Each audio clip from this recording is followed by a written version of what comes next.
Welcome to another episode of the Rare Liquid podcast. Today, I'm speaking with Shreya, who is a fellow alumni of UC Berkeley. She got a double major in psychology and business administration, and she's also a fellow Wharton MBA. I guess not classmate anymore because I recently graduated, so she's a fellow alumnus as well. She worked 5 years at Apple. She was one of only 5 or so selected at Berkeley for Apple's very competitive finance development program, which I actually applied to and got rejected from back when I was in college. She worked in departments like worldwide sales finance, Apple Music, and iPhone business management. She then interestingly worked in Tokyo for about 2 years or so, which we cover a lot in this episode. She worked in their sales finance department, and then she spent another 2 years back in Cupertino, covering AirPods and accessories, working in worldwide business development as a senior analyst. During this past summer, she also worked as a product management intern at Adobe, which we cover a little bit as well. And so we cover a lot throughout this entire episode, just about more of a corporate finance type role, which we haven't covered yet in the Rare Liquid podcast. So I hope you enjoy this interview.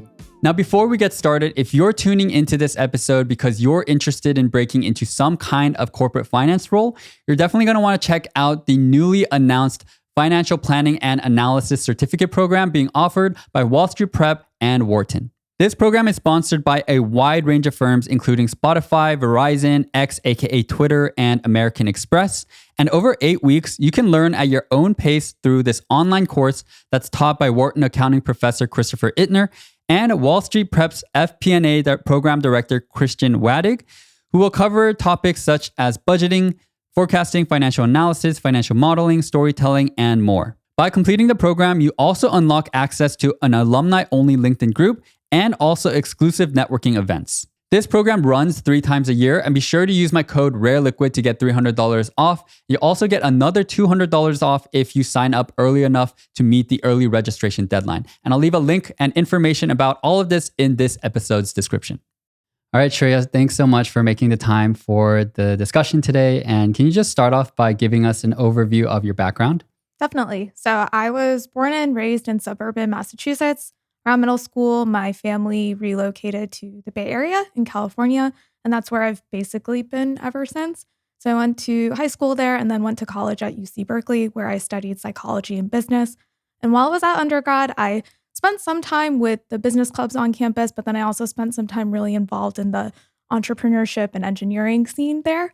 And through that, exposure to both the business side and the tech side, so to say, I found myself exploring career paths that maybe were not the traditional sort of business school route, like consulting, banking, or accounting, for instance. So I started my career at Apple through a finance development program, spent about 5 years rotating through different roles there, and then came to business school at Wharton to explore things outside of the big tech route. So trying to see what things are out there outside of the typical FANG companies, if that makes sense. Yeah, got it. And, fellow Berkeley alumni, so it's great to have you here. And I when tech is huge at Berkeley in the Bay Area, like everyone talks about, if not banking or consulting, then it's tech, right? Those are kind of like the big 3.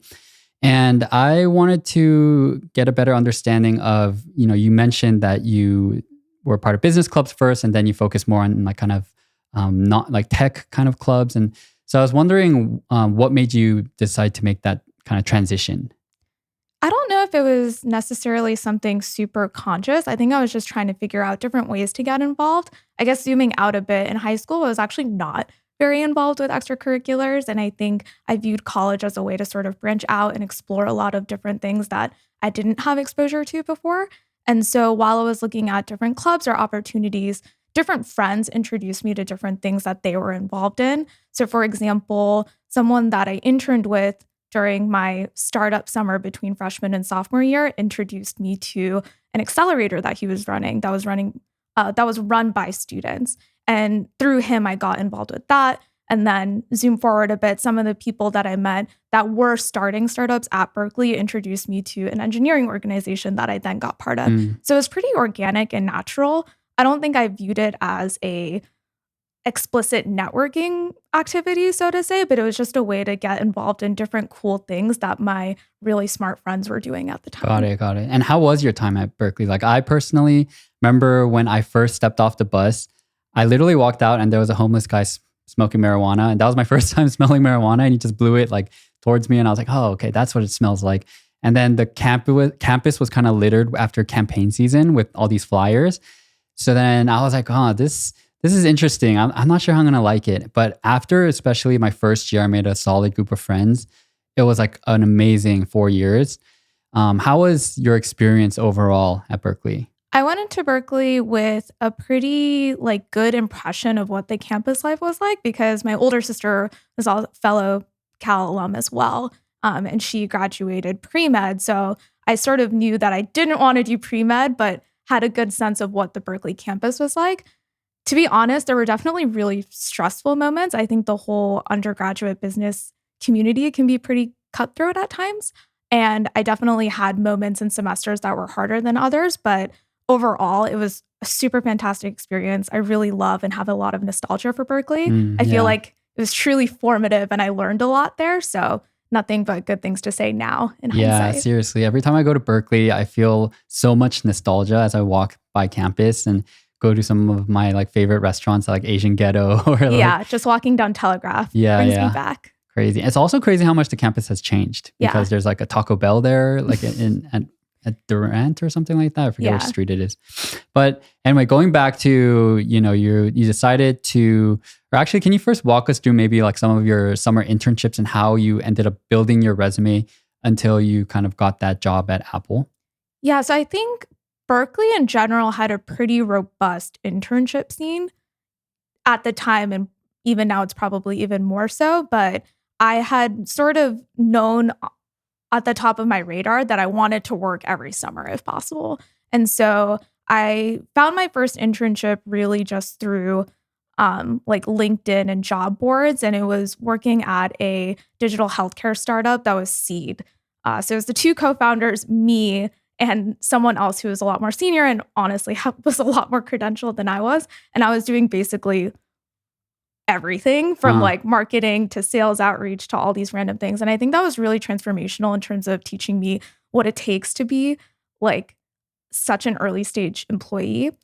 From there, I wanted something a little bit more structured. So then I interned at a data storage, like B2B company between my sophomore and junior year. And then my junior to senior year is when I started interning at Apple through a more structured recruiting process and more structured program that converted to a full-time got offer. it. Was that first internship paid or unpaid? It was paid. Okay. It was paid minimum wage in SF at the time.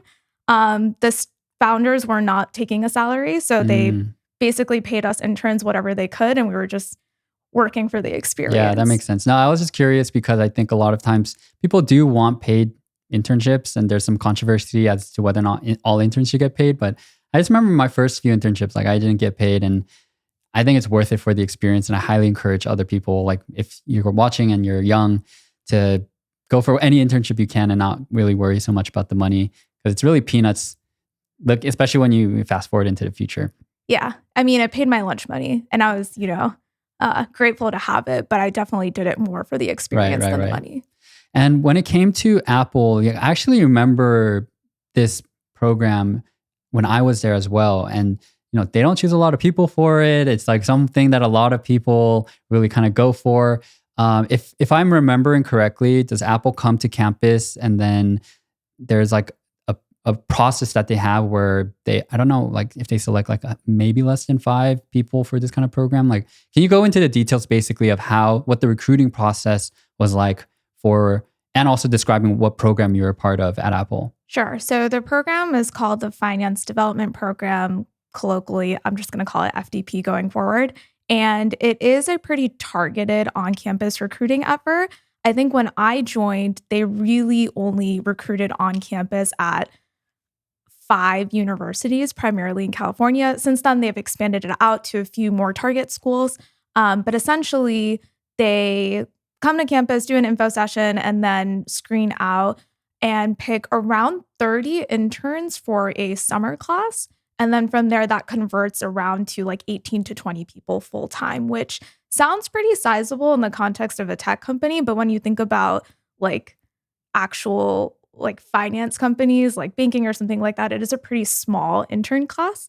And so the recruiting process typically starts out with a on-campus interview sort of super day with 2 to 3 people who have done the program before and are really familiar with what it takes to be a successful rotational analyst. And then from there, you're typically moved into a super day where you interview with 4 hiring managers, including the director of the HR program that basically runs the rotation program. Got it. And just to clarify, I meant 5 that are picked from like Berkeley. Actually, I don't know. I was curious. How many came from Berkeley when you were for your intern class? Yeah. So when I interned, it was 4 people from Berkeley. So that number is definitely around right. Okay. Yeah. And then I actually have a ton of questions based on your interview experience. So what were some of, I don't know, this might have been so long ago you don't remember, but do you remember what kind of questions that they asked? Yeah, I do. So there was a combination of more behavioral questions. They really like to drill in and understand why are you interested in Apple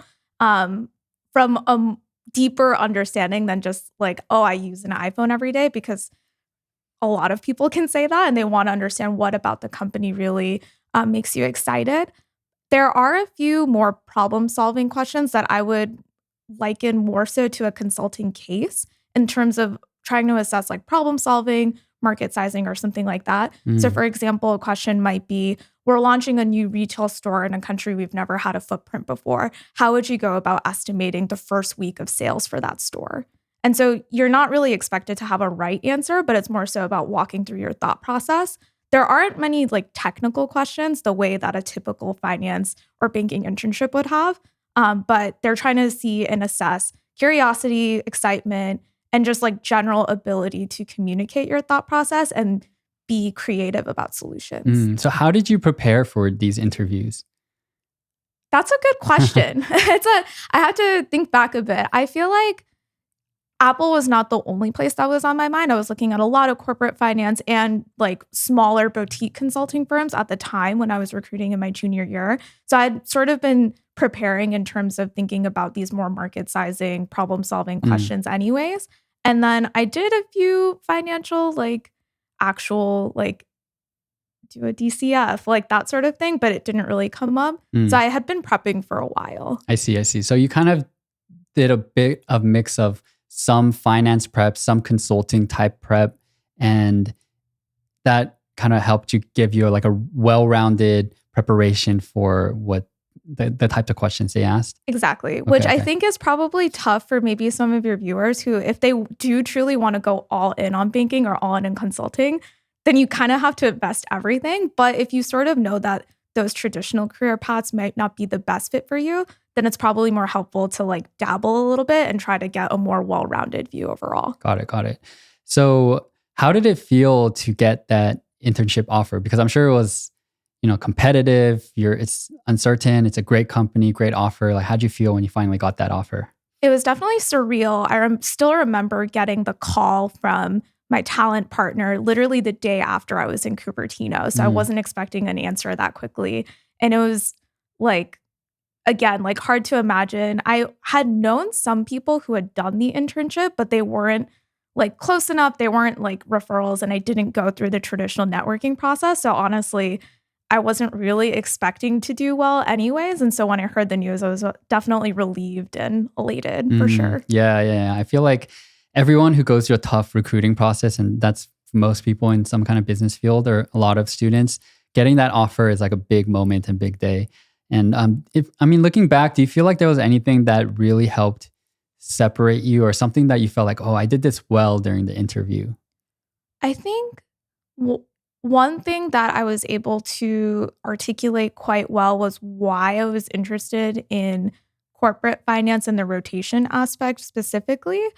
I think pointing to my internship the summer before, which was also in corporate finance, and demonstrating a general like aptitude for having that lifestyle was something that I think generally helped, because I think now to the people that they tend to recruit, and it does tend to be a lot of people who are maybe not super settled on what exactly they want to do. I think any rotational or like leadership program that you're entering into straight out of undergrad or straight out of the MBA is looking for someone who's really wants to learn a lot and isn't super wedded to one specific function in the business. And I think selling that really well is probably what helped. So if I could press in or kind of go into that a little bit more, what was kind of like the wording that you used to really demonstrate that? Because you mentioned that basically saying that you had a really good answer for why this program was such a good fit for you was kind of like a differentiator in some way. Do you remember any of like the wording that you used or how you connected your previous experience to the one at Apple? Like, what did you say? I think I said something along the lines of, I've dabbled in corporate finance up until this point. To be honest, at any big company, corporate finance, depending on who your business partner is, can look really different. I recognize that at Apple, you can have a really big impact on any part of the organization, which really appeals to me. And I want to test that out and see where I fit most, because to be honest, I feel like I could succeed and hit the ground running in a lot of different areas. I could be a really good partner to R&D. I could probably be a really good partner to sales and marketing. And I just want to have the chance to meet these really smart people at this company, learn from them, and then see what gels the most. Got it. Yeah. I feel like I'm ready to hire you.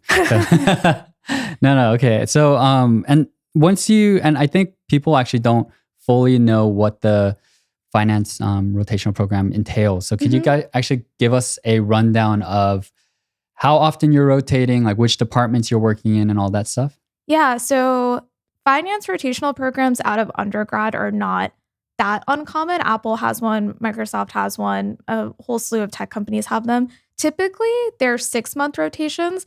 Apple's is quite unique in that they are actually 3-month rotations. So you typically are in the program for 1.5 to 2 years, which means that by the end of it, you've rotated through 6 to 8 teams, which is pretty quick turnover. I would say that especially at like the management exiting MBA levels, it's unheard of to rotate that quickly. And so what they're really looking for is someone who doesn't need a lot of direction and can just get results done within a quarter. So that's what the rotation structure looks like. And then in terms of what teams you're covering or traveling through, Apple is set up as a functional org, which means that the finance teams support different functions as opposed to products explicitly. So for example, you might have an R&D finance rotation, or you might have an operations finance rotation. And during those times, because the finance teams are pretty embedded in those functions, you get a lot of subject matter expertise on a really specific area of the business. I would say at Apple, that's generally the approach overall, is they're really looking to make experts in a very specific part. So you'll have someone that knows everything there is to know about like one component in a headphone. They like are the one person in the world that knows that end-to-end process. They're not really looking for like generalists once they're hiring 5-8 years out of school, if that makes sense.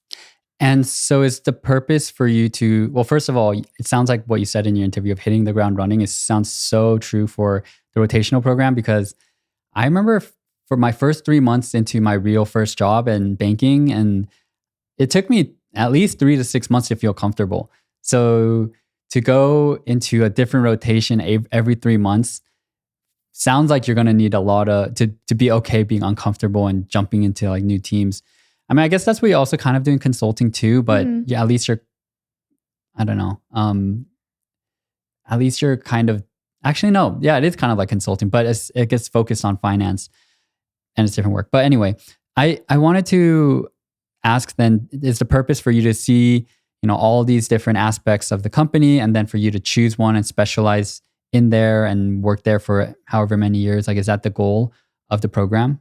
Definitely. I think they do try to set all the rotational analysts up for a landing spot, if you will, in the organization. And so there are definitely teams that do a better job at it than others in terms of selling themselves during their rotation. And so there's a few teams that tend to be pretty popular, but usually by the 1.5 to 2 year mark, people are pretty sure about what they like and don't like. And then it becomes a pretty natural conversation in terms of where there's capacity and headcount. Got it. And what's the feedback culture like? After each 3 months, maybe you have like a specific manager that you have or something.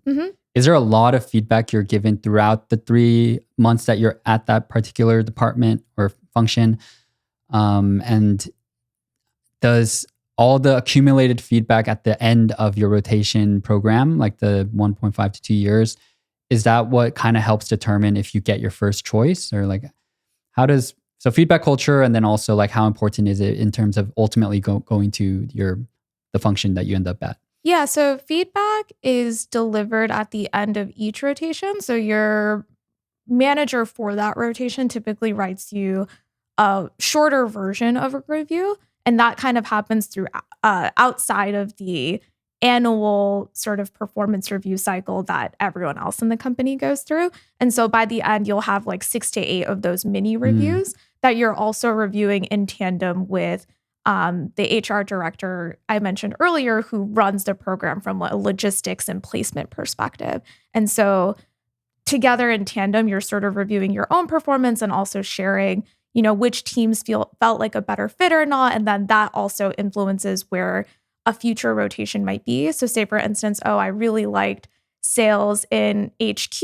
I'd like to try a sales role out in the regions. And then that's how you get exposure to teams that are maybe adjacent, but more specialized or less so, and so on. Got it. So then in the, let's say you did 4 rotations a year. So did you end up doing 8 rotations? So I ended up doing 7 rotations. Okay. And then my last one ended up converting into my full-time offer, like exiting the program. So a non-rotational position. So out of those 7, how many did you enjoy versus not enjoy? You kind of had to compare them. That's a good question. I really enjoyed 3 of them. And that was a combination of the work being really interesting, the manager being super supportive and really easy to work with.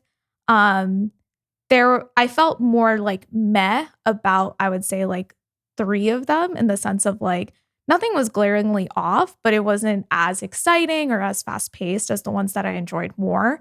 And then there was one that was like clearly not a fit, but that was pretty evident early on. What were the things that made some of the rotations better than others? Well, I think depending on what type of work and like skill set you like, there's ones that different people gravitate to more than others. And I feel like the interesting thing about entering as like a 20-person full-time class is that people like really different things. So I had a few people in my start class who went to rotations that I absolutely hated, and vice versa. So it really just depends on the person. But for me specifically, the things that I liked about the rotations that I enjoyed more were that there was a faster pace and cycle than just the typical quarterly finance cadence. So there was either like a weekly or a monthly churn in terms of like deliverables.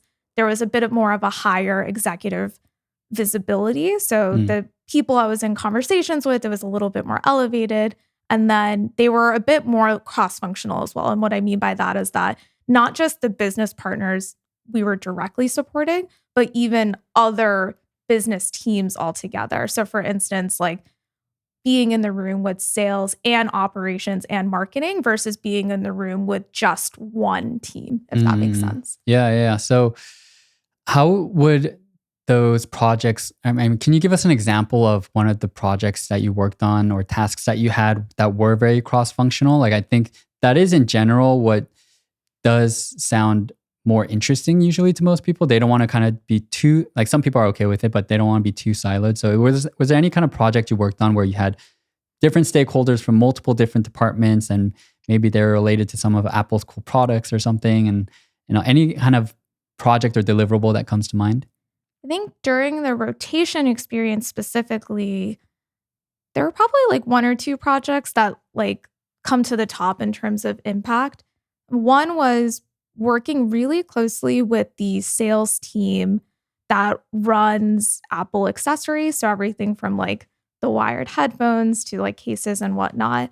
And it was helping them understand how much incremental demand they were actually generating through different investment programs that they had been running. And that sounds like a pretty like simple mathematical exercise, but actually the process of getting to a number that different stakeholders are all agree to is quite tenuous because there's different methodologies and understandings of like what is true baseline versus what is true sales effort versus what is macroeconomic conditions. And it involved working with not just the sales team, but also operations. It also involved working with global teams that are much closer to the ground and key new accounts that might have been signed on. Also involved working with corporate FP&A who sort of owns the final numbers that get reported out to the street. So whenever you think about, oh, wearables, home, and accessories grew X% year over year, they have to tie off what they thought was natural versus what they thought was sales generated and that sort of thing. So different stakeholders and people that had to get buy-in for a project like that. Got it. And so I guess I want to also understand more because you gave like a good picture of what you worked on, like one of the projects. What about more on a more like nitty gritty day in the life? Like I know that you're probably going to say that every day was a little different. Yeah. Especially with so many different rotations. Yeah. But is there anything you can provide in terms of what a day in the life kind of looked like for you? Yeah, it does depend on the rotation. So it's hard to crystallize it to one thing, especially because a lot of the teams operate really differently. But I would say generally, wake up, and this is all pre-pandemic too. So roll up to the office and then have a few meetings with like manager, skip manager, etc. And then typically just spending a lot of time with data. So like getting really comfortable with pulling and like reconciling different sources of data. The funny thing about like speaking with people who are in tech and not in as big companies is that they assume that the bigger legacy companies have figured it all out. But actually, the bigger it is, the more convoluted the data is. So a lot of it is just like data wrangling and like working in and out of like Tableau, Looker, Excel, like all these different like platforms and tools.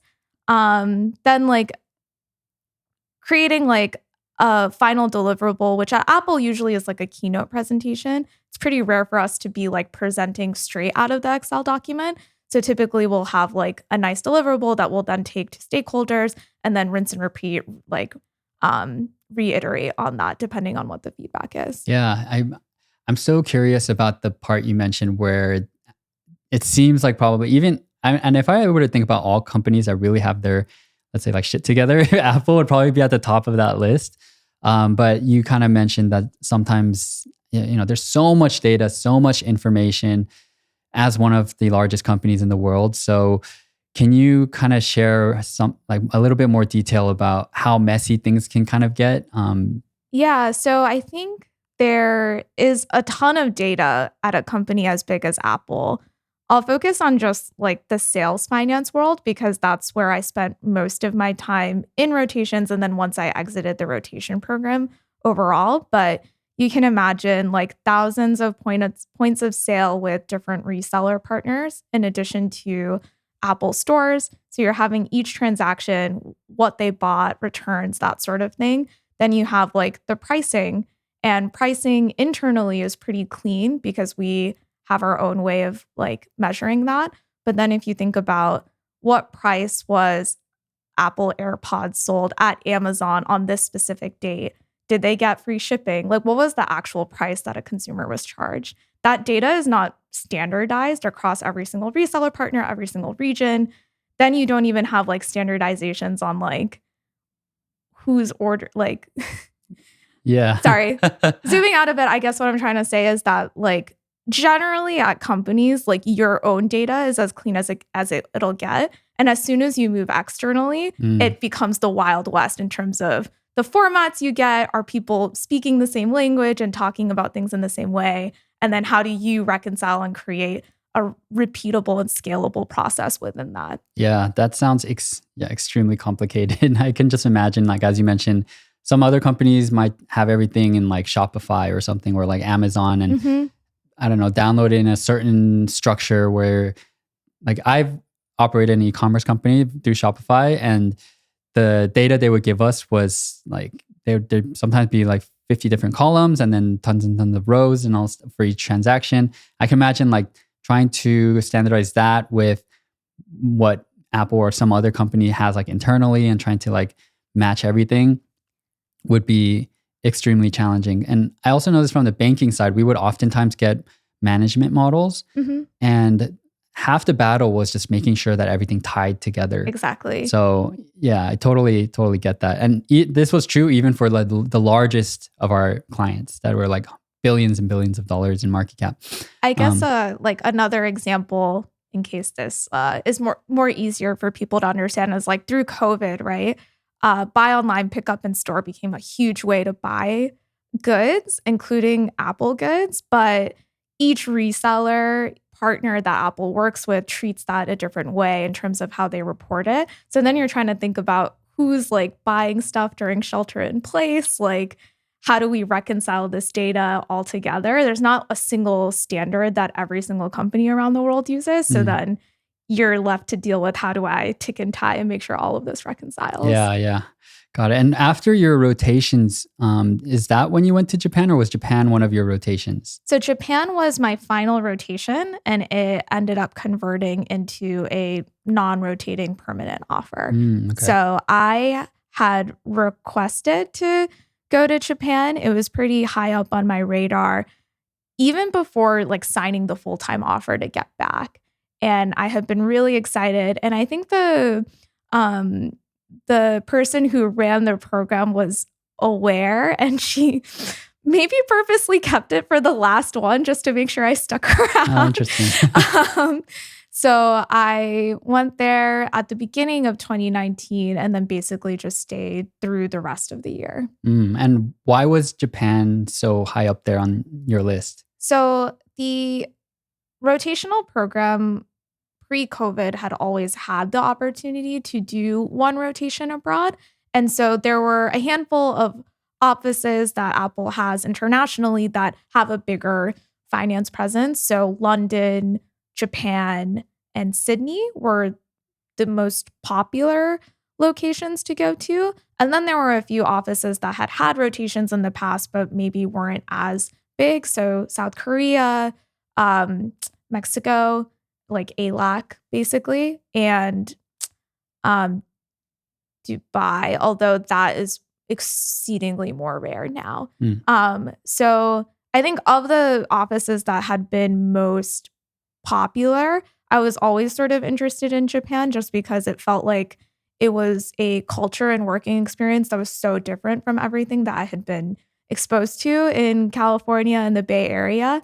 And I just didn't know when else in my life I would go to East Asia for such an extended period of time, versus I could kind of see myself like planning more trips to London or going to Sydney a little bit more easily. So that definitely appealed to me. Yeah. And I guess it appealed to you. You went, you enjoyed it so much, you stayed there. So what was it about your experience that really kept you in Japan for over a year, right? So it was a lot of factors. I think within the week of moving there for the first time, I just felt at peace in a way that I'd never felt in a place so foreign and unknown to me. And I've just never felt that like sense of, oh, this could be home in any other place that I've traveled.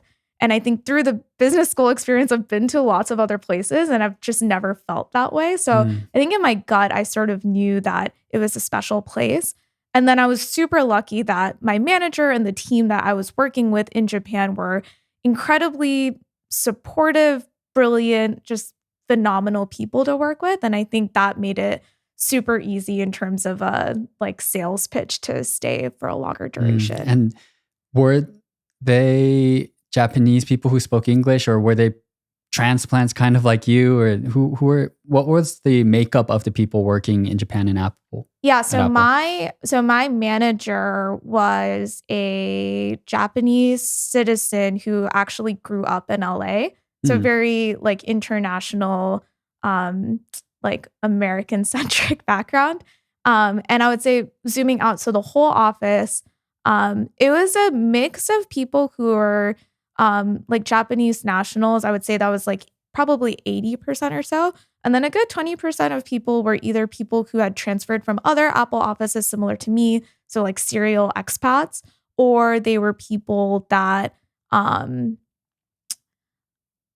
like had served in a similar like multinational role covering Northeast Asia. So they might have been like South Korean citizens who had been living in Japan for an extended period of time, or Taiwanese citizens who had like similarly like worked and lived in Japan for a while, or maybe even have gone to university in Japan and had just sort of been there for most of their working life. So if 80% were nationals, then was it a requirement that everyone still be able to speak English to work there? So like, did you not have any issues with language while working in Japan? So in the finance team, I didn't have any issues. And I think the finance team definitely looks for people who can speak English, just because so much of the job is communicating back to headquarters in Cupertino. I would say for the rest of the office, it kind of depended on the team and the org. But I would say that broadly, a lot of the individual contributors, it was half-half in terms of English fluency. And then as people like went up the ladder, by the time they were like a senior manager, it was pretty much expected that you spoke English at a decent fluency, again, to be able to talk with counterparts and so on. But it did mean that I did have colleagues who didn't speak much English too at the same time. And I think there was a give and take where they would try to speak English and I would try to speak Japanese, and we try to meet in the middle. Yeah, were you learning Japanese as well, like taking classes or anything like that? Yeah, so actually the great thing about the like benefits package was that they had an educational stipend that went to Japanese tutoring lessons. So I did take lessons when I was there. Okay, cool. Yeah. Hey, hope you're enjoying this episode with Shreya so far. Just wanted to let you know that in case you're interested in getting an MBA, just like Shreya did, then I recently announced a how to get into MBA course called Liquid MBA. The course provides access for all aspects of the MBA application process, access to a library of admitted essays, of which there are 10 per school, and super detailed school-specific advice covering things like student life, academics, clubs, resources, leadership opportunities, essays, and even 30 secrets for each MBA program. We have a 24-hour free trial, so you can check out the course for free, and also a no-risk money-back guarantee if you don't get into at least one MBA program. We also provide lifetime access to our Discord community where you can connect with peers and get additional support from me and my team. Admissions consultants often charge $400 to $700 per hour, which is crazy to me. And so for the price of a 1-hour call with a consultant, you get everything I discussed and a whole lot more. So I really am trying to make Liquid MBA a really good deal for you and a no-brainer. So if any of this is of interest to you, be sure to check us out at liquidmba.com, or you can also just look at this episode's description where I'll leave information about everything. And also be sure to use the code WELCOME25 to get 25% off for a limited time. What was the rotation, what was the department that you joined? And what was the department's role? Like, did you say it was like sales finance, but just in Japan, or? So you finished off your rotation. I'm sorry if you mentioned it already, but I forget which function you joined. And can you kind of give us an overview of what you were doing in Japan, basically, in terms of work? Yeah, so I joined the sales finance team supporting the Japanese market when I moved to Tokyo. And what that entailed was looking at all things to do with the reseller B2B channel in the Japanese market. And so the best way I can think about it is like in America, for instance, you might buy an iPhone or an iPad through a carrier like T-Mobile or Verizon. The same is true in every single market that Apple operates in. And it was basically running the deals through that channel. So things like pricing, how much investment from a sales perspective Apple would lean in on, and then how do we stimulate demand in different segments, different locales within Japan, and so on. And you said that you had really good managers in Japan, but did you feel like the culture was different at all? Or was there an overarching culture based on your time in the States and Japan, or did you feel like they were pretty different? I think Apple overall has a pretty common culture. And so the difference wasn't as drastic as I maybe expected initially. But there are definitely some differences. And I think I noticed it the most when attending some external sales calls, even where I would see the other company and how they behave. And it was so different from how a Mm, sales conversation would go in the US. And so I do think I was exposed to some working differences in terms of like etiquette, like rules of like who would speak or dissent, or even just how to approach those types of long-term relationships that are so critical to a sales role, and how those negotiations go about. mm.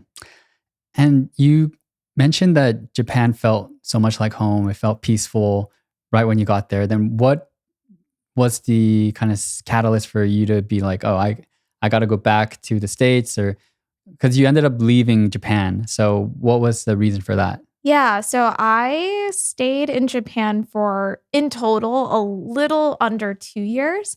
And I left in October of 2020, which Mm, was really because of COVID. mm, I think at the time, and this is pretty unique to Japan specifically, but at the time, Japan was still having a pretty restrictive, like, entry and exit policy, especially for foreigners.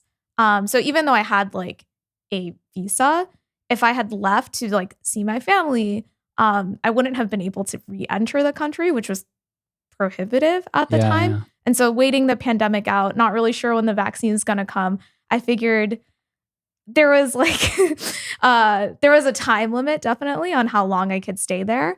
I think outside of that, even just in terms of job fulfillment, I think one thing to keep in mind for people who are interested in international roles at multinational companies more generally is that the job opportunities and the leveling outside of headquarters is a lot more limited. So even Mm, within 2 years, the number of roles that were available to me to be like promoted into was much lower than what was mm, available in Cupertino. And so while COVID definitely accelerated my decision, ultimately I knew there was like only so much headroom I had before I would need to go back anyways. And I think knowing that my family and long-term career was in the US, it didn't really make sense to drag it out. gotcha. So then did you end up going back to Cupertino after those, was that around 4 years or so? Yes. So I did go back to the Cupertino office, although at that time it was obviously like completely work from home. Yeah. So And did you join the sales finance team in Cupertino then? yes. Got it. So what happened was I had been like kind of like verbally circulating that like I kind of want to leave. I kind of want to go back home. And I made that very upfront and clear with my manager at the time, just to not, you know, burn bridges or catch anyone off guards. And so I had been having some conversations with people, and I think transitioning to a worldwide sales role was really natural, just because I could build upon everything that I had been learning in geo in the region, and then zoom it out and do the consolidation work that all of my time in Japan sort of fed into. Got it. Got it. And, you know, in Cupertino in particular, I guess what I want to ask about is the looming aura. Maybe Steve Jobs had left. Because by the time you joined, I can't actually remember when he passed, but Mhm.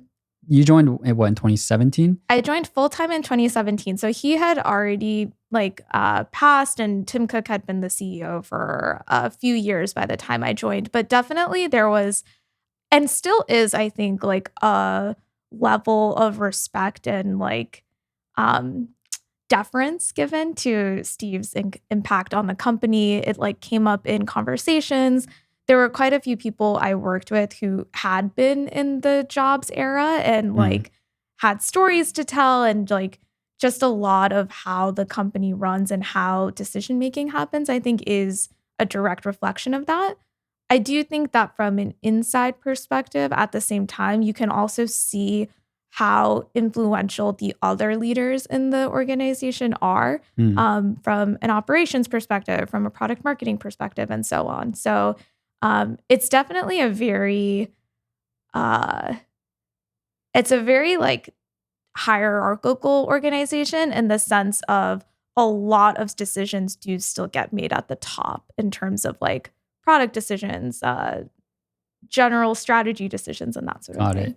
Were there any stories about Steve Jobs from people who worked with him that you remember and that, I don't know, are interesting that you could share? I'm trying to think. Not that comes to mind. Sorry. Okay, all good. Yeah. And then what about, I don't know, Johnny Ives, he left, but he was such a big, contributor to Apple, and, Tim Cook. Were you ever like walking around the office and then you like kind of see them, or are they kind of like siloed into their own area? No. Yeah, I didn't get the chance to bump into Johnny Ive, but I did bump into Tim Cook a few times on the Apple campus, and it is always a little like, yeah, is he right? real? Like, oh, it's really him. But no, I mean, I think one of the things that's like really cool is that like they'll eat in like the general cafeteria where everyone else eats. Yeah, or that is like, interesting. I remember one time I went to the gym that was on campus, and I was like on the rower machine, and then someone asked me like, "Oh, like, are you almost done?" And I looked, and it was the COO at the time. And I was just like, yes, I'm done. Yeah. Let me get off. Even though you just started, you're like, exactly, take it. Exactly. I was like, I do not need to work out anymore. Got it. Yeah, I remember Jamie Dimon came to speak to us a few times, and then in the finance world, especially at JPM, he is like a well-respected figure. And then I just remember like seeing him in person, being, yeah, that's him. Like, and that must have been the same feeling with seeing like Tim Cook just walking around somewhere. Yeah. Yeah, and I also wanted to ask about, Apple is very secretive in terms of its culture, or in terms of like its products, and its culture is kind of shrouded in mystery a lot of times. I was wondering if you could provide, from an insider's perspective, anything how you would describe Apple's work culture. And then also, like, is there anything, on the unglamorous side? Everyone wants to kind of work at Apple. A lot of people do, but are there things to know about it that, you can't really read online or anything like that? So the secretive work culture has, I think, some degree of truth to it, although personally, I find it a little bit exaggerated. Maybe that's because I'm not a true engineer, and like a lot of software companies just have the entire code base, like anyone can pull it. But I feel like coming from like a more business, like slightly finance lens, it's like not ludicrous to have teams that only know certain information, to have certain teams under NDA and certain teams not.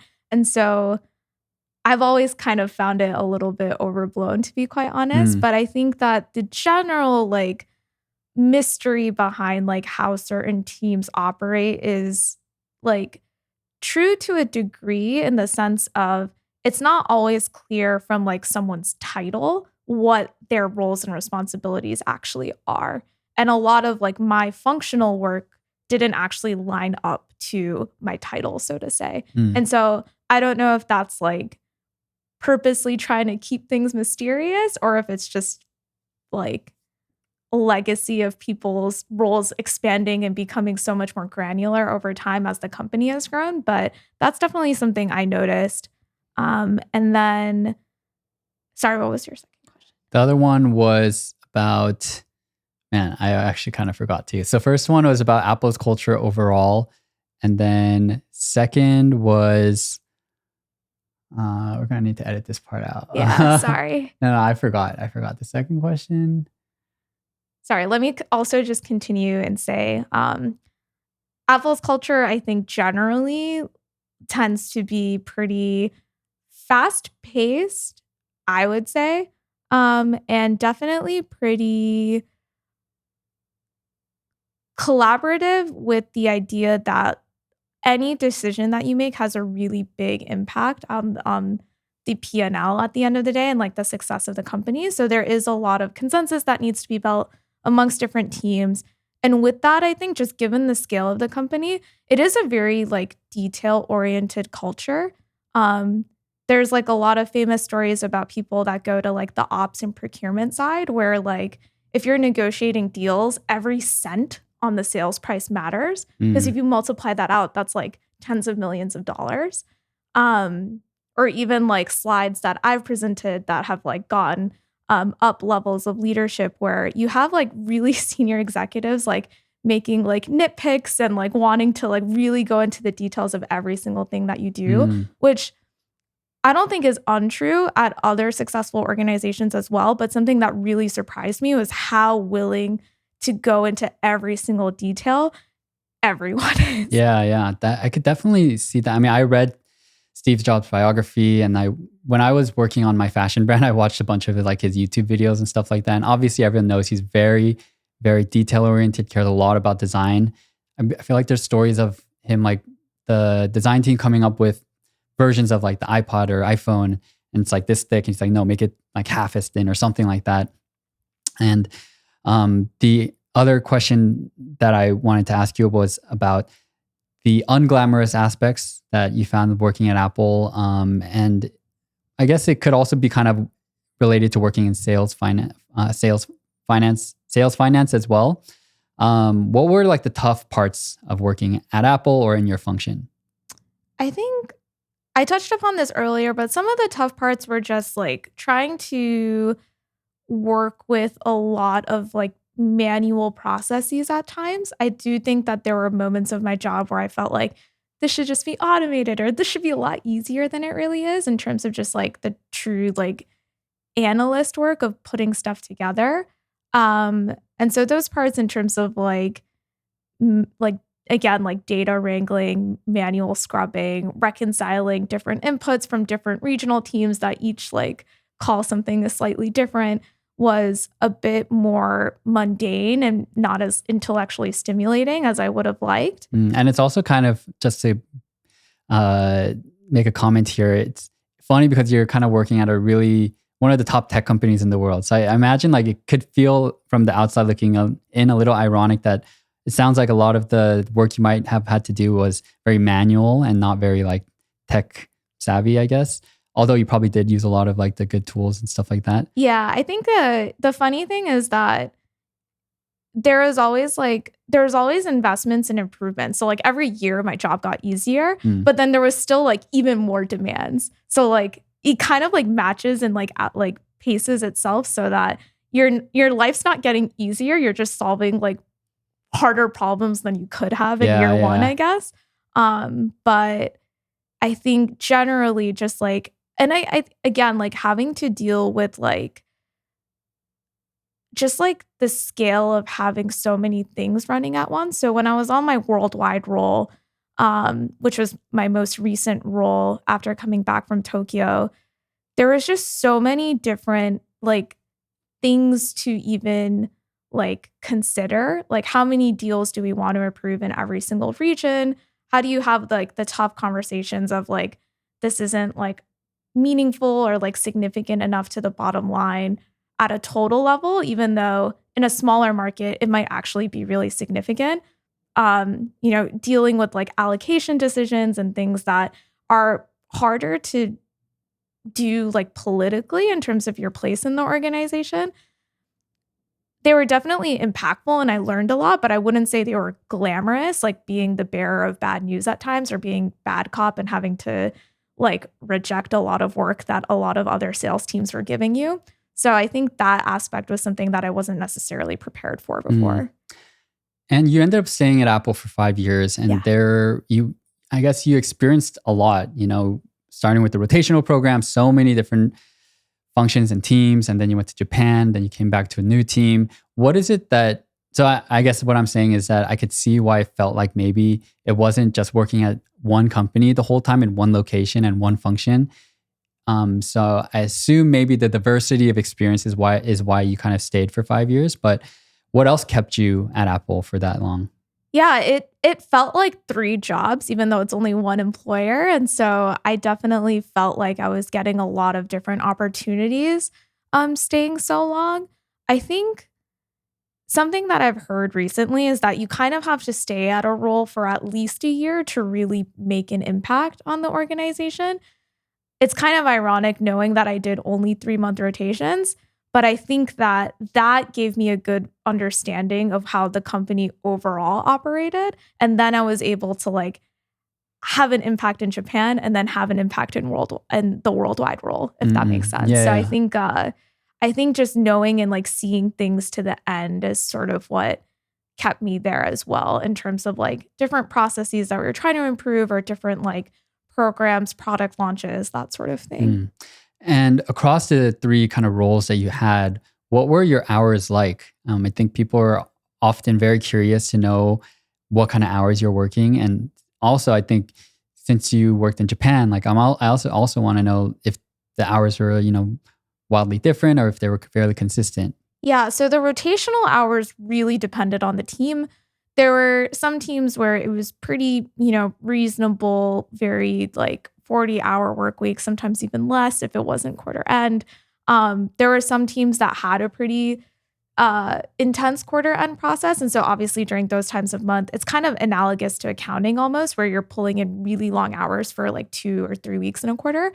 Um, in my Tokyo role, it was more mixed. I think because I was there for a good chunk pre-pandemic, it was the expectation that people would stay in the office a little longer than they might in California. But the nice thing was that at that time, once you left the office, your work was truly at your desk and you could be at home and not have any like texts or calls or anything. So I worked probably slightly longer, like maybe 45 to 50 hours, but it wasn't that unreasonable. And obviously like orders of magnitude less than client services. Yeah. But when I got to my worldwide role, that was definitely on the upper end. I think on average, I would still say probably like 50 hours, 50 to 55 hours. But there were definitely some weeks where I was pulling like 60, 65, 70, which again is still lower than like consulting or banking. But I think for me, I was like, this isn't the tech company dream I was sold. It was a lot more draining at certain moments of the quarter than I had initially anticipated. Got it. And are these hours not counting weekends? Like you weren't, like when you were working 65, 70, is it? Not counting weekends. Yeah, that's tough then. So then like there are some weeks where like I would work like a little bit on a Sunday, and then that week I was working like 75 maybe. But I think you get through it. Yeah. And what about compensation throughout each of these roles? And I guess like in general, first of all, for the rotational program, and then when you moved to Japan, did they like adjust it based on the country? I know a lot of companies do that. And then we moved back to Cupertino, were you able to see like a big bump up? Like how did compensation look? Yeah, so starting out as like a full-time finance associate, super entry level, you're definitely making less than other like traditional business school outcomes like banking or consulting. At the time when I graduated, I was making, in terms of base, significantly lower. I would estimate that now, and caveat, not super close to the data nowadays because it's been a while, but I would say that now it's probably a starting salary of around like 85K or so for a base salary, which is still like super easy to live comfortably, to be clear. And like at the time I was very content with my salary, but it is very different from other outcomes where like the bonus structure the first year or the sign-on bonus might be a lot more. I will say that one perk of the rotational program was that the full first year is a yearly salary that was actually paid hourly. So you were eligible for overtime, which depending on the rotation was very lucrative, especially if you were doing like accounting close with the like external reporting team. But after the first year, you convert into a true salaried full-time worker and you're not eligible for overtime anymore. Moving to Japan, I was able to negotiate to keep my salary in line with where it had been in the US, but subsequent promotions in Japan were more or less pegged to the cost of living sort of labor standards there, which is significantly lower than it is in America. I would say that generally, like working in an MNC and moving abroad, you do have to prepare yourself for that. Nowhere really pays like the US, to be quite honest. Even for like super lucrative careers like software engineering, the salaries are significantly lower. But when I came back to the US, I was able to, again, like sort of negotiate and get my salary in line with my peers at the time who were at the same level. So I don't think I necessarily lost out on that much, especially because I was only really impacted for one promotion cycle. But I think if you do intend to live abroad for a significant amount of time, it's something to consider. And what about like stock-based compensation? When was that introduced? Like, is that introduced in your rotational program, or is that once you convert full-time? Yeah, so RSU stock-based comp is introduced during the first performance cycle within the rotation program. So after year 1 and thereafter, you're eligible for RSUs. Got it. And I don't know, is it typical to get like 20% of your salary, your base salary in stock RSU? Is it vested over 4 years, or like, what are the details like on that? The percentage really varies a lot based on the team. So if that is hard to pin a number down, but yes, it's a 4-year vest, 25 each. So not back end loaded the way some companies do. So pros and cons to that. In addition to that, there is like ESPP, like stock purchase that you can participate in. That's actually something I didn't get in Japan because they don't allow it. So that was a material benefit that changed when I moved there. And then when I got back, I was eligible for it again. Got it. And what is that? Is that, well, first of all, not everyone is familiar with stock options. Yeah. So 4-year vesting, just to clarify again, and what Shreya mentioned with 25 is that each year you get 25% of your allotted stock amount. So I don't know how it's actually explained when you get like an offer letter, or like when it starts to be part of your comp, but do they say like you get, let's say 100 shares of Apple, and then so each year you'll get 25 over 4 years? Do they give it to you in like shares and then with like a strike price, or how does that process work in terms of you receiving the actual shares? Yeah, different companies do it different ways. The way Apple communicates it is they actually give you the dollar value, and then at the time of vest, that gets converted into a share amount that is like deposited into your account. Typically the dollar amount is X% of your like bonus, annual salary, what have you, and then that vests over time in your account. Got it. Okay. So they might say, here, we're going to give you $10,000 vest over 4 years. So each year you're going to get $2,500 worth of stock. And if Apple stock is $100 at the end of the first year, then you get 25 shares essentially, right? Because that would be 2,500. Yeah. And then so you get 25 shares, and do you just receive the shares in like I don't know,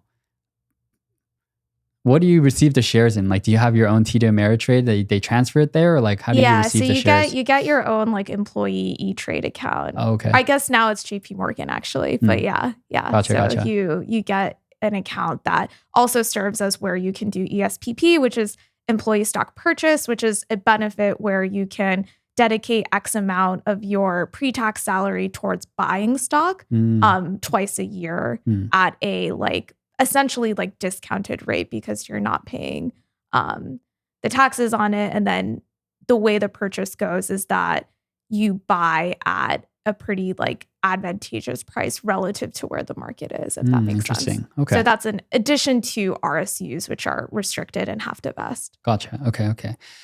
And I know we covered a lot about Apple, and I'm wondering if there is anything during your experience that was, I don't know, really interesting, fun, anything that we haven't covered. It could be like one of your proudest accomplishments during that time. Is there anything that we haven't covered? Yeah, I mean, I honestly, like, I look back on it really fondly because I did learn a lot. There were a lot of cool projects that I got to work on. I think just like knowing sort of what was in the pipeline at that point in time was really exciting, and like being privy to like the roadmap and sort of like different product strategy decisions was cool. I think one unique part of the role that I was in right before business school was that it was pretty elevated in terms of like executive exposure, in the sense that like every week I would hop on a call and present to like the senior VP of sales, the senior VP of ops, like basically just one step below Tim Cook.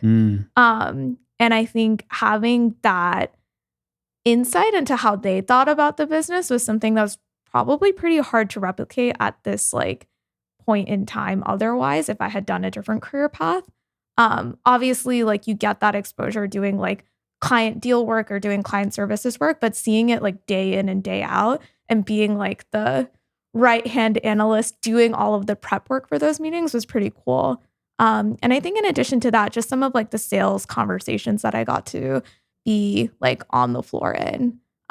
So for example, like meeting all of like the heads of like SoftBank in Japan or like meeting all of like the heads of Best Buy in the US was again something that I think if I didn't do this role, I wouldn't necessarily have like had that exposure to. So you're saying you went to meetings where you're meeting people at SoftBank and Best Buy and like all these I other companies? I was like in the corner of the room Got while it. like the salesperson was presenting, but I was like feeding all the deliverables, like Right. really like in charge of the numbers, so to say. And so like hearing their responses and like how that like negotiation works out was something that I wouldn't really have seen otherwise, especially because I'm not like a super high octane sales persona. So it wasn't like I was gonna rise the ranks of sales leadership and get there otherwise. Gotcha. So.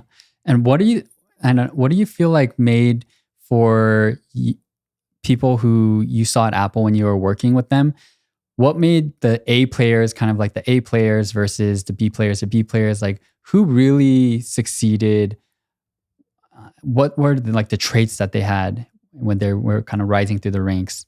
It's not rocket science. I feel like the people who really succeeded were the people who were willing to do anything in terms of like not saying no to the unglamorous work, not like being willing to like work on a project that might not have been like super glamorous, but then like they're the next person to get like shoulder tapped for a more interesting project and that sort of thing. And I think just like a general willingness to help and like make things better. I think like the mantra of the rotation program was like, your goal is to make your manager's life easier. And if you do that, then everyone will want to work with you. And I think that definitely is true throughout the organization in terms of like being like smart and bright, but also just being a team player, honestly. Yeah. And I think that's great advice for anyone really honestly in any industry. I feel like what advice I got when I was in the corporate world was that in order to kind of get your next promotion, do the work of your direct supervisor. So if you're an analyst at a bank or somewhere and you have like a manager, do your manager's work as much as you can. And that's kind of a way to show that you can make it to that next level. And I know I asked you a lot of questions about Apple, and I'm a lot of people in our class at Wharton want to go into tech at like one of these like FANG companies. And so I wanted to ask what made you decide to go from Apple to school, because a lot of like people in finance consulting, they do go into get their MBA, and there's a number of tech people that do as well, but it's not as like when you work in tech, at least my friends that work in there, there's not as much mind share of like, oh, maybe I should get an MBA versus people who go into the more typical business field. So what is it that made you want to get an MBA? I think for me, at the 5-year mark, it was kind of a juncture point in terms of, do I want to stay here and go down the manager route and become a really specialized subject matter expert in this one part of the business? Or do I want to like try something else out? And I think for better or for worse, in some ways, the rotational program picks people who like can hop around a lot, which also means like they probably are not the people to specialize long term. Yeah. And so it's kind of like an oxymoron. Like at some point you want to hop again.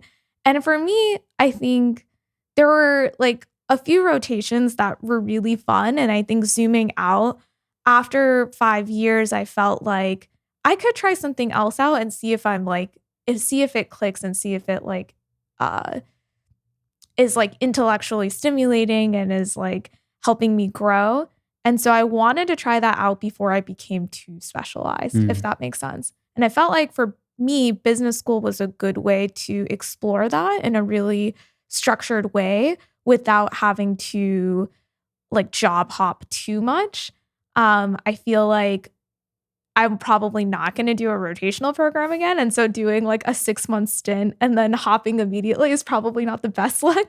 So I wanted the chance to like meet people from different backgrounds and sort of explore it through that way. Got it. And I know you interned at Adobe this past summer. What kind of work were you doing there? So over the past summer, I was a product management intern at Adobe supporting international growth, which really tied well into like all of the experience I had working with international teams and like being in Tokyo for a while through Apple. And so the work I was doing was a lot of research from a market perspective as well as user perspective on different like region specific needs and preferences for Creative Cloud products. I'm gonna pause. I know you're reaching for water. We can edit this part out. I want you to make sure you're hydrated. Sorry. We are almost kind of done, but they don't want you to be too thirsty. Thanks. No problem. So you went into Adobe, you worked in product management, and I don't know, do you feel like that is the space for you now, or the role that you want to keep working in? I think there were definitely aspects of the product manager role that I really liked. I think there is still a part of me that thinks there's a lot else that could be good too. And I wonder if I just haven't found it quite yet. But there's parts of like product marketing roles that really appeal to me, especially like the messaging and pricing aspect. There's parts of the product role that I really like in terms of like partnering really closely with engineering and like getting into the nitty-gritty details of every single aspect of a feature. And even like biz ops roles, because I feel like for me, biz ops is probably the most analogous to what I was doing before at Apple. And so I'm not really sure. I feel like I could see my career path going a bunch of different ways, but I think for now, definitely something in like the product or product marketing realm within tech. Yeah, that's interesting because a lot of our classmates and people want to be a product manager. What was it that you didn't really enjoy about your experience as much as you thought you would? I think one thing, and this might just be at like a really big organization with a lot of product teams, but one thing to keep in mind about like product management at like legacy companies is that there are a lot of different stakeholders. And if you're on an auxiliary product team, you're not actually controlling the roadmap as much as you might think you are. And I think a lot of people gravitate towards the PM role because they're a CEO of a product and they get a lot of ownership. That ownership might be diluted a lot depending on what you're touching. And so that part of it, I feel like was just not what I anticipated. I also think that depending on the product or like depending on what type of PM you are, you do have to be like comfortable with the technical side. You don't have to code, but you do have to be comfortable with it. And I felt like I was comfortable with it to a degree, but there are certain like roles in PM that are definitely not a good fit, if that makes sense. Yeah. So it really just depends on what sorts of problems you like solving. If you're really interested in the engineering, like solving those problems and like working with the engineers super closely, then that's great. If you're more interested in like, how do we grow users? Like, how do we like get as many customers as possible? Then you might be like more of a different type of PM almost. Yeah. And I was wondering, now when you worked at Adobe, this is like your second tech company, and both are pretty large, well-established companies that's been around for a while, have really great products. How did you like compare the two? When I know your Adobe experience was just like maybe like 8 to 10 weeks or so, but what was it like? And were you at Adobe thinking like, man, I wish I missed this about Apple? Or were you like, wow, this is so cool about Adobe? What was your experience like contrasting the two? Yeah, they're very different. And I knew that going in, and I had heard about it from like fellow Wharton alum who had like been at both companies. I think Adobe definitely has a reputation for being like slower paced, a lot more of like a happy family, a lot of people who spend like 10 plus years there. And so it has a really great reputation for work-life balance and culture. Whereas Apple, I think, is not as extreme as like Amazon or Netflix, but it's definitely like closer to that realm of like more rigor and cadence and like fast pace. And so I think seeing that difference, even just for like 3 months, was pretty palpable. I think the other thing that I experienced was working from like a pure software side versus a hardware side that I had mainly experienced at Apple.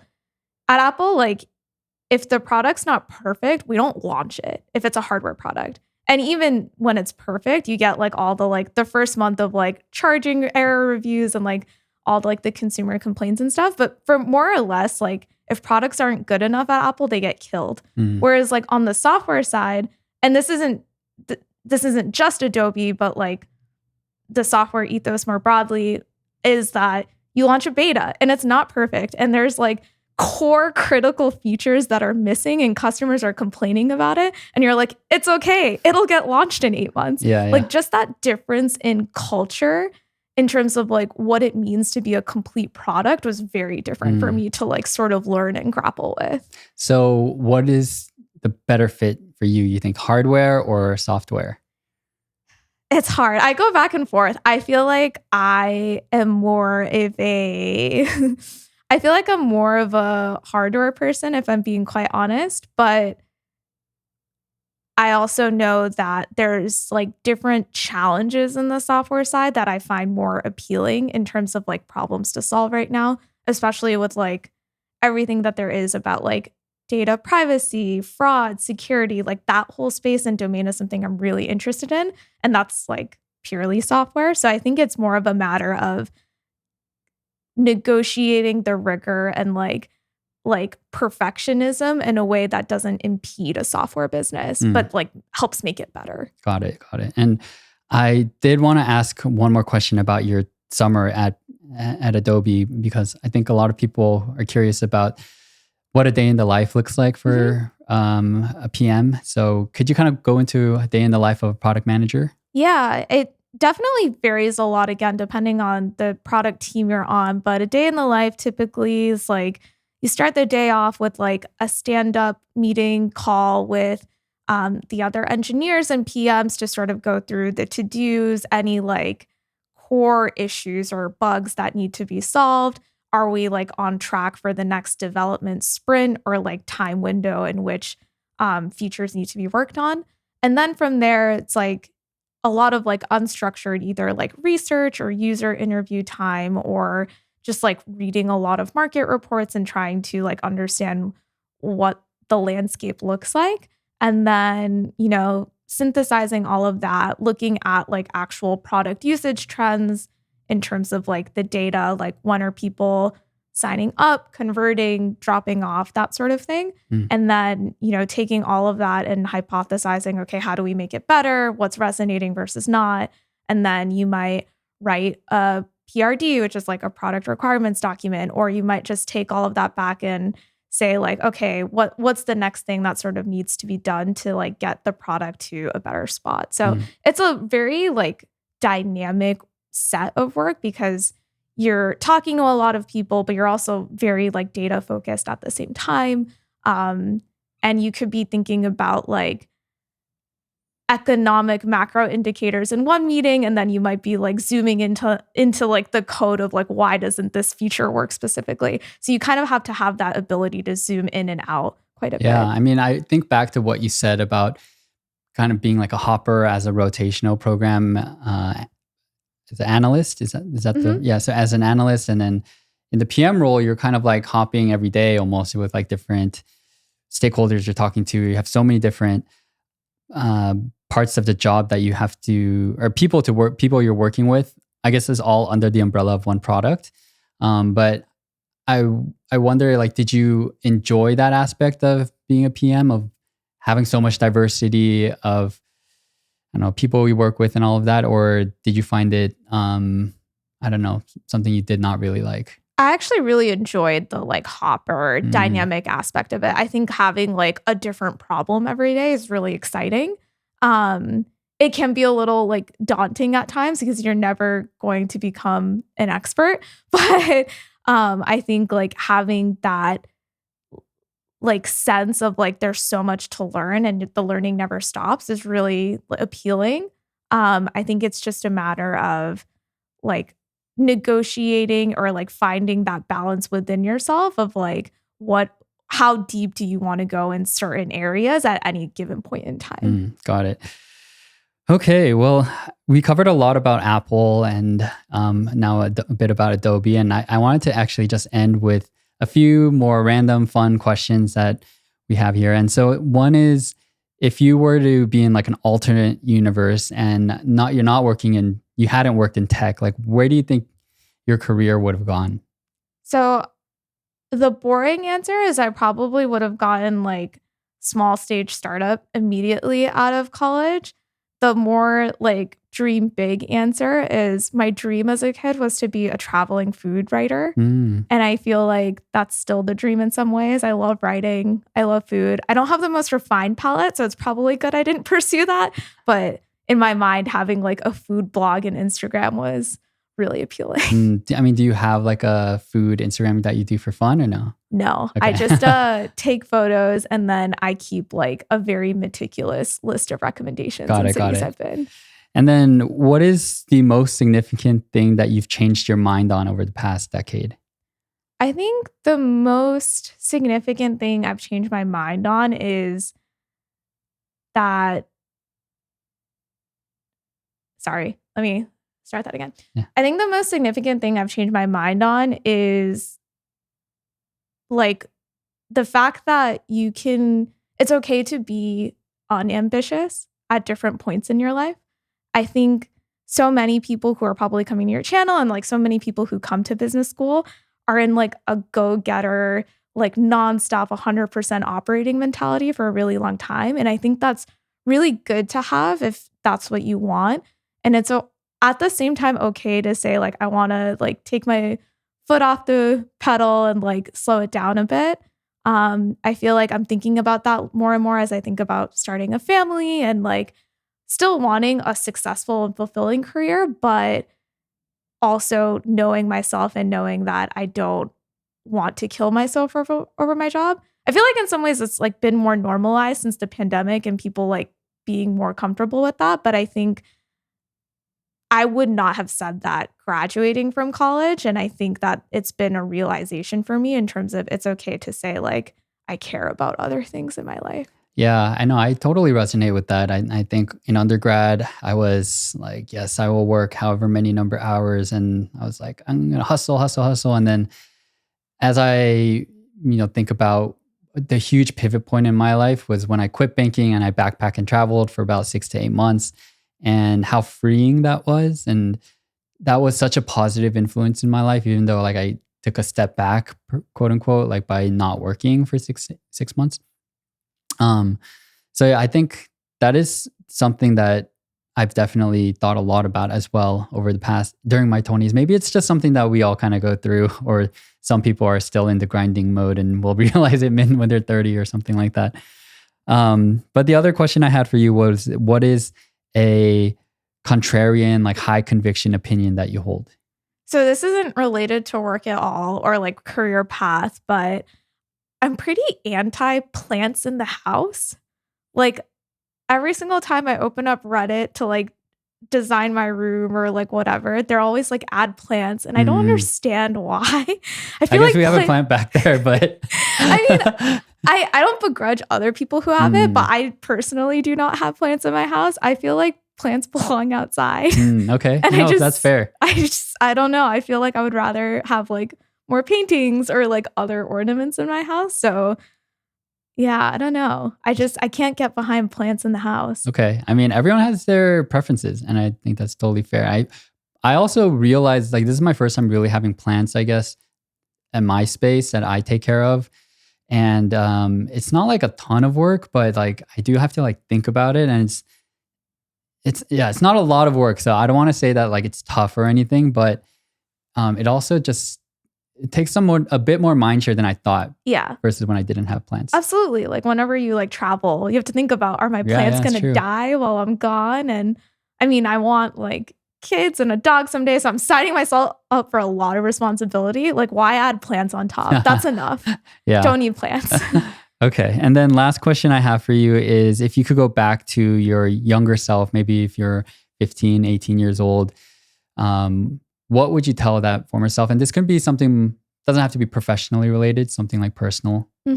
I feel like, well, professional related, what I would tell like my 15 to 18-year-old self is like, take more like classes that really, really push yourself. I feel like I like didn't take like coding classes. I kind of wish I did earlier on.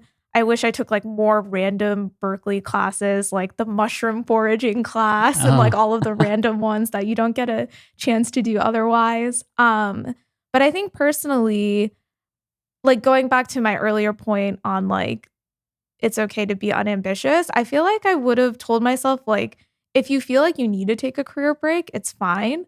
And also like, don't let your hobbies go the wayside as you start work. There are a lot of things that I really loved, like writing in my spare time, biking, and like I kind of forgot about those things. And it's harder to maintain hobbies the more out of it you are. Yeah. So I think definitely like forcing myself to be more diligent in a way about blocking that time in instead of like hoping that it makes it in is something that I would tell myself. So basically like be more type A, but about the non-work things. Yeah, that's a good way to put it. And for both of the things you mentioned, I also think back about college and Berkeley and, you know, the coding classes that we could have taken, a lot of them were also very intimidating. So, because like everyone, I had a lot of friends who were getting engineering degrees and there'd be no curve and it just tanked their GPA. Exactly. But yeah, I mean, I wish I also kind of looked into coding a bit more.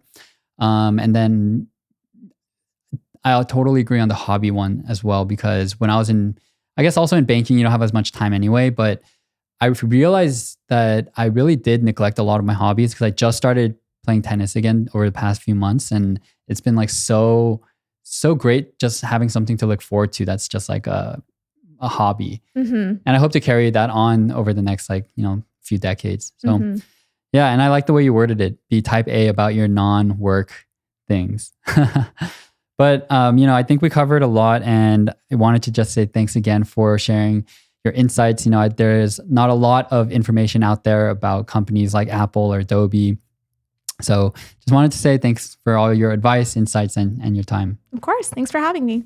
All right, so that wraps up the interview. I hope you all enjoyed. And I feel like Apple is a company that's always enshrouded in mystery. And so I really enjoyed speaking with Shreya about her experiences at the company. And if you want to support this podcast or if you want to break into a corporate finance type of role, then be sure to check out the Wall Street Prep Wharton certificate program for financial planning and analysis. Use code rareliquid to get $300 off. And you can also check out my How to Get Into MBA course, Liquid MBA, and use code WELCOME25 to get 25% off. I'll leave information and links and everything in this episode's description. With that said, thank you guys so much, as always, for tuning in. Hope to catch you all in the next episode. Thanks, guys, and peace out.